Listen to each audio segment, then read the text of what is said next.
जय हिंद साथियों, आज के इस क्लास में आप सभी का बहुत बहुत स्वागत है। तो साथियों, बिहार पुलिस सिपाही की नई भर्ती 2025 के लिए आज के सेशन में प्रैक्टिस सेट नंबर 4 का डिस्कशन करेंगे। तो चलिए, रात के 8 बज चुके हैं, फटाफट से आप लोग लाइव चैट के साथ जुड़ जाइए।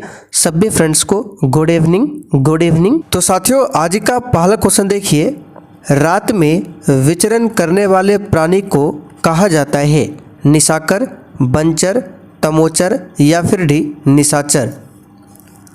चलिए, क्वेश्चन नंबर 1 के लिए आप लोग आंसर बताइए।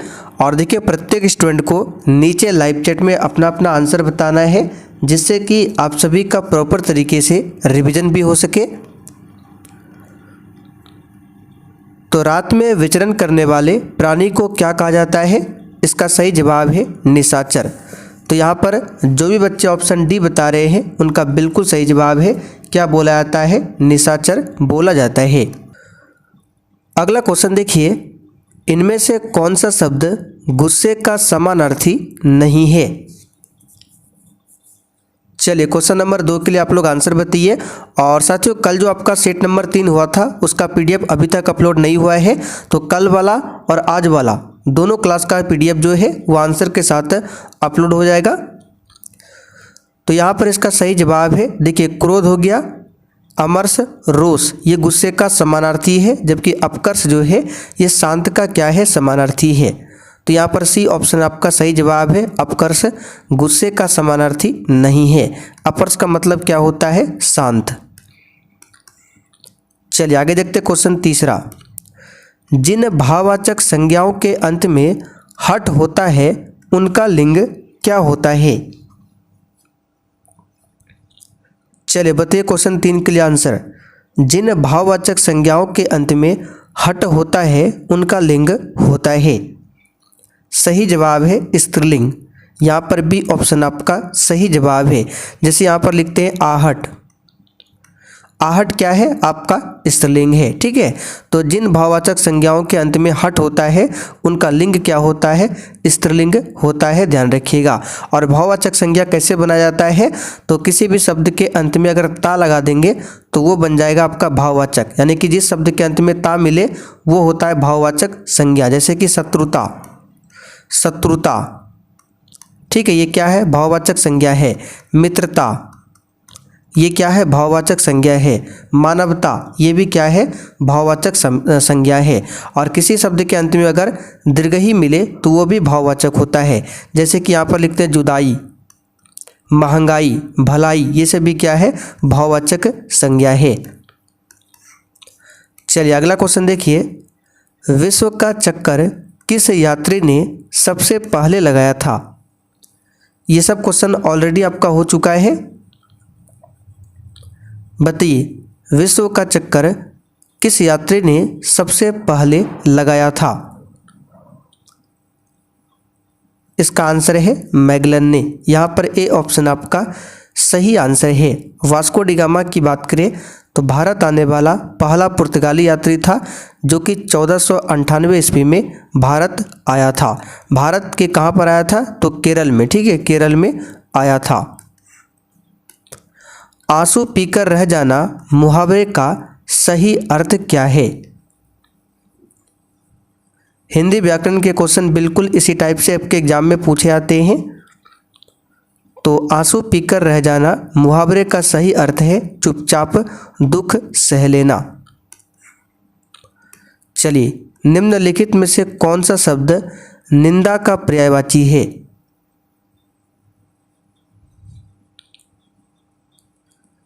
चलिए बताइए, निंदा का पर्यायवाची क्या होगा? तो यहाँ पर देखिए, बुराई, फटकार, भर्त्सना, ये सभी क्या है? निंदा का पर्यायवाची है।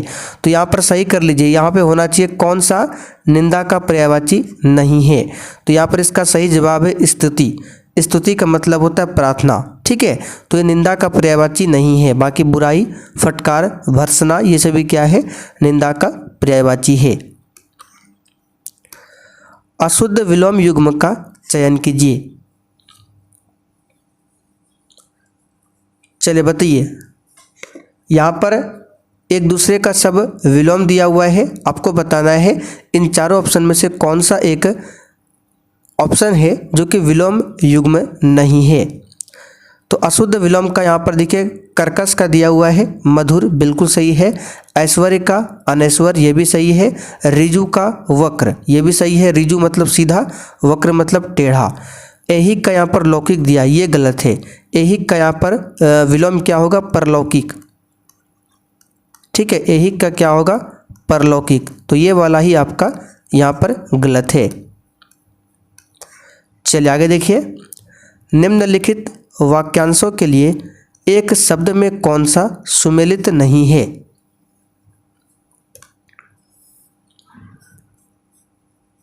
जो वर्णन के बाहर है, यहाँ पर क्या लिखा हुआ है, वर्णांतित। कौन सा सुमेलित नहीं है ये पूछा गया आपसे, तो ये तो सुमेलित है।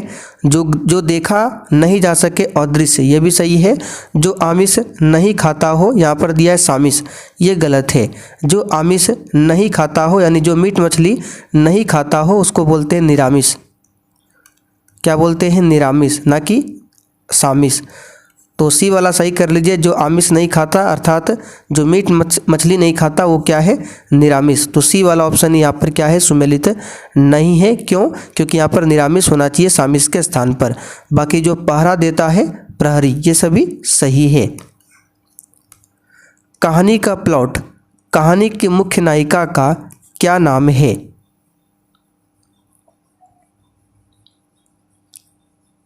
चले बताइए, कहानी का प्लॉट, कहानी की मुख्य नायिका का नाम क्या है। आंसर है भगजोगनी। अच्छा, कहानी का प्लॉट, इसके लेखक कौन है, तो याद रखिएगा पूछा जाता है शिवपूजन सहाय। ठीक है, कौन है, शिवपूजन सहाय। निम्नलिखित में से कौन सा कर प्रत्यक्ष कर है, यानी कि डायरेक्ट टैक्स का उदाहरण कौन सा है, आपको बताना है। अच्छा, जीएसटी की बात करें, गुड्स एंड सर्विस टैक्स, जो कि भारत में 1 जुलाई 2017 से लागू हुआ था। तो ये जीएसटी किस प्रकार का टैक्स है, तो ये आपका अप्रत्यक्ष कर है। कैसा है, अप्रत्यक्ष कर है। जीएसटी लागू करने वाला विश्व का पहला देश कौन सा है, तो फ्रांस। कौन है, फ्रांस। तो यहाँ पर इसका आंसर क्या होगा, कौन सा प्रत्यक्ष कर का उदाहरण है, तो धन कर, ये क्या है, प्रत्यक्ष कर का उदाहरण है। दूसरा आपका आयकर, ये भी क्या है, प्रत्यक्ष कर का उदाहरण है। उपहार कर, ये भी प्रत्यक्ष कर हो जाएगा। संपत्ति कर, ठीक है, ये सब क्या है, प्रत्यक्ष कर का उदाहरण है। बाकी विक्रय कर की बात करें, जो वस्तु पर लगता है, ठीक है, ये डायरेक्ट हम पर नहीं लगता है विक्रय कर, ये वस्तु पर लगता है, तो ये आपका क्या है, अप्रत्यक्ष कर का उदाहरण है। ठीक है, उत्पाद कर, मनोरंजन कर, ये सभी क्या है, अप्रत्यक्ष कर का उदाहरण है। अगला क्वेश्चन देखिए, देश की आर्थिक प्रगति का निर्धारण किसके आधार पर किया जाता है। चलिए बताइए, क्वेश्चन 11 के लिए आंसर। इसका सही जवाब है देश की प्रति व्यक्ति आय में वृद्धि। ठीक है, तो ए ऑप्शन आपका सही जवाब है। देश की प्रति व्यक्ति आय में वृद्धि के आधार पर ही देश की आर्थिक प्रगति का निर्धारण होता है। अच्छा, प्रति व्यक्ति आय की बात करें तो भारत में सबसे पहले प्रति व्यक्ति आय का अनुमान किसने लगाया था, तो दादा भाई नौरोजी ने, जिन्हें भारत का वृद्ध पुरुष भी बोला जाता है। चलिए अगला क्वेश्चन देखते हैं, सीमा शुल्क किसका साधन है।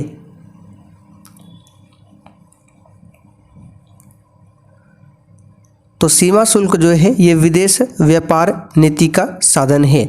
यहाँ पर भी ऑप्शन आपका सही जवाब है।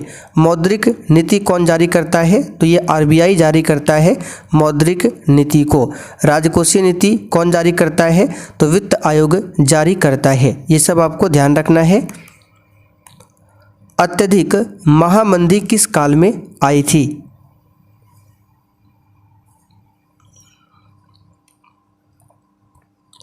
आंसर है 1929 में आया था और 1934 तक चला था, 5 वर्ष तक रहा था। भारत में प्रत्येक लोकतंत्र का उदाहरण क्या है, यहाँ पर सही कर लीजिए, प्रत्यक्ष होना चाहिए। ठीक है, भारत में प्रत्यक्ष लोकतंत्र का उदाहरण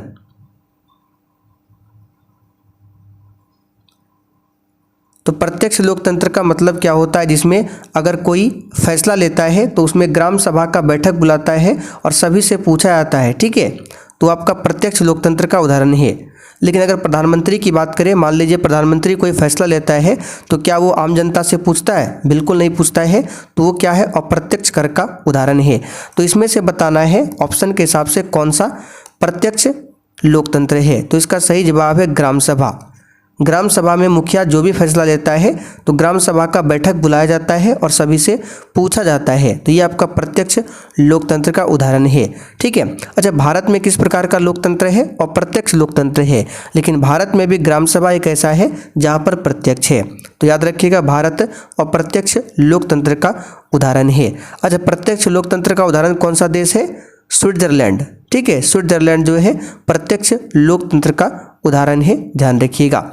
और प्रत्यक्ष लोकतंत्र में सरकार तो हम चुनते हैं, लेकिन सरकार जो नियम कानून बनाता है उसमें हम हस्तक्षेप नहीं कर सकते हैं। ये आपका अप्रत्यक्ष लोकतंत्र है जो कि भारत में है।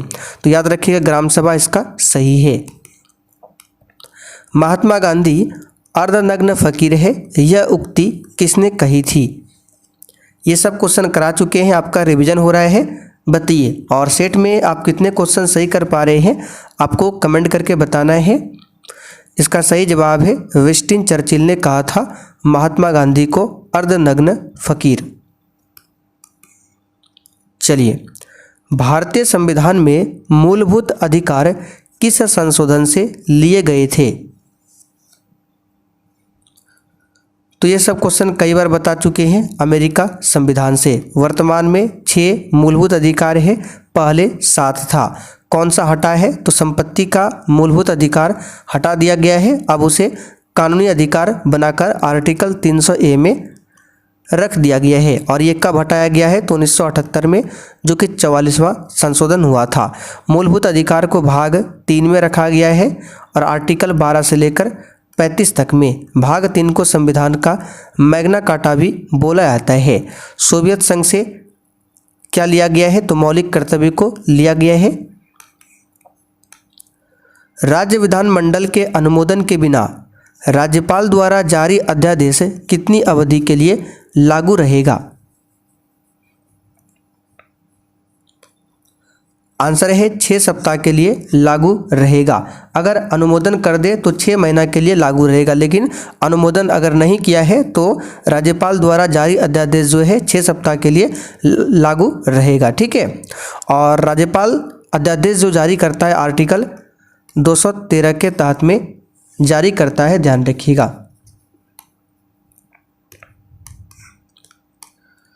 इच्छा सब कष्टों का कारण है, इसका प्रचार करने वाला धर्म कौन सा है?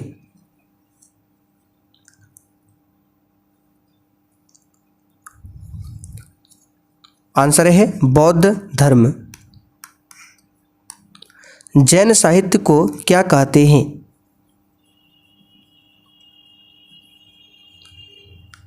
आंसर हो जाएगा आगम बोला जाता है या फिर अंग, ठीक है। जैन साहित्य को आगम या फिर अंग कहा जाता है। तो यहाँ पर डी ऑप्शन आपका सही जवाब है। त्रिपिटक किसका ग्रंथ है? तो बौद्ध ग्रंथ है त्रिपिटक। वेद कितने हैं? 4 है। सबसे पुराना ऋग्वेद है। 19वीं शताब्दी के अंत में कौन सा देश सबसे बड़ी औपनिवेशिक शक्ति के रूप में उभरा था?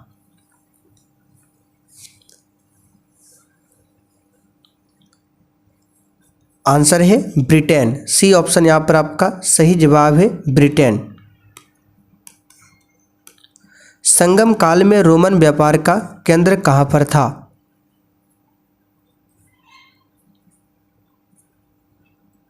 आंसर है मुसिरी, ठीक है। संगम काल में रोमन व्यापार का केंद्र कहाँ पर था? मुसिरी। चलिए आगे देखिए, कन्याकुमारी से कोलंबो जाने के लिए क्या पार करना पड़ेगा? आंसर है मन्नार की खाड़ी। सी ऑप्शन आपका सही जवाब है। अच्छा, भारत और श्रीलंका को कौन अलग करता है? तो पाक जलडमरू मध्य। ये भारत और श्रीलंका को अलग करता है, ध्यान रखिएगा। अच्छा, पाक जलडमरू मध्य किसको जोड़ता है? तो मन्नार की खाड़ी और पाक की खाड़ी को जोड़ता है कौन, पाक जलडमरू मध्य, लेकिन अलग किसको करता है, भारत और श्रीलंका को। भारत में निम्नलिखित में से किस राज्य में सबसे लंबी तटरेखा है?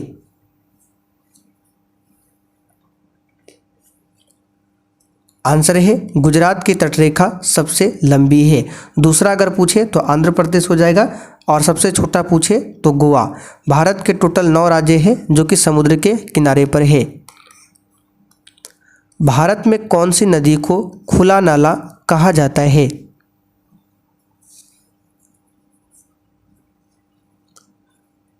इसका आंसर है गंगा। ठीक है, गंगा की लंबाई 2525 किलोमीटर है। गोदावरी को वृद्ध गंगा बोला जाता है, लंबाई 1465 किलोमीटर है। भारतीय संविधान के अनुच्छेद में यह घोषणा की गई है कि इंडिया अर्थात भारत डैश है।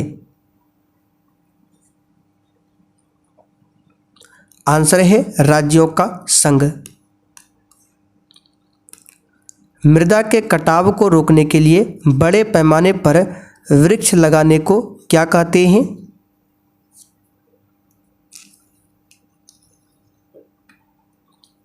तो मृदा के कटाव को रोकने के लिए बड़े पैमाने पर वृक्ष लगाने को कहते हैं वनीकरण।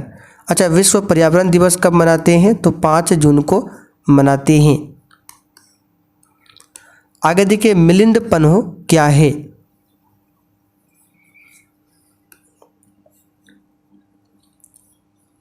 इसका आंसर है बौद्ध काव्य पाठ का संग्रह है मिलिंद पन्हो। चलिए आगे देखते हैं। जुरैसिक काल का माना गया पूरी तरह तैयार वृक्षीय फॉसिल कहाँ पाया गया? आंसर है छत्तीसगढ़ में पाया गया। ठीक है, कहाँ पर? छत्तीसगढ़ में। अच्छा, जीवाश्म नेशनल पार्क कहाँ पर है? तो याद रखिएगा मध्य प्रदेश में है जीवाश्म नेशनल पार्क। चलिए आगे देखते हैं। उपराष्ट्रपति डैश। चलिए आज के सेट में 30 क्वेश्चन है, बताइए। तो उपराष्ट्रपति जो आप सभी जानते हैं क्या होता है? राज्यसभा का पदेन सभापति होता है उपराष्ट्रपति। तो लोकसभा का सदस्य होता है, ये बिल्कुल गलत है। राज्यसभा का सदस्य होता है, यहाँ पर देखिए किसी भी सदन का सदस्य होता है, सांसद का सदन नहीं होता है। देखिए एक बात बता देते हैं, उपराष्ट्रपति भले ही राज्यसभा का क्या होता है, पदेन सभापति, लेकिन संसद का सदस्य नहीं होता है। तो यहाँ पर डी ऑप्शन आपका सही जवाब है, ध्यान रखिएगा।